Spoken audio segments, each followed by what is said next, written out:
Hi, I'm Michael Clay, one of the technical sales reps at Lincoln Electric. Today we're going to be looking at how to modify a welding start position using the Cooper app.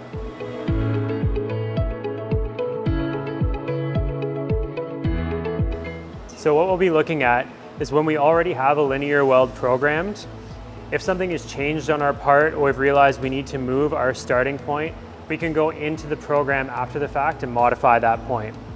So once the robot has done its dry run and gets back to a position, we can do this by simply pushing the edit key on the screen, clicking on the start of the weld, telling the cobot to go to the initial start position, and watch the cobot will move to where we initially programmed it.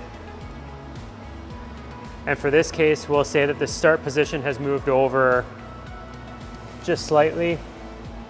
So if we move the cobot over to a new position and push the button to tell the cobot to modify the position, the screen will now show that the cobot is at that position and we can move the cobot safely out of the way. Click Done on the screen and our program will be modified when we do our dry run now. The welding start point will have moved into our new position and the welding end stays where it was.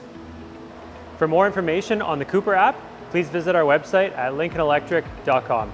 Thanks for watching.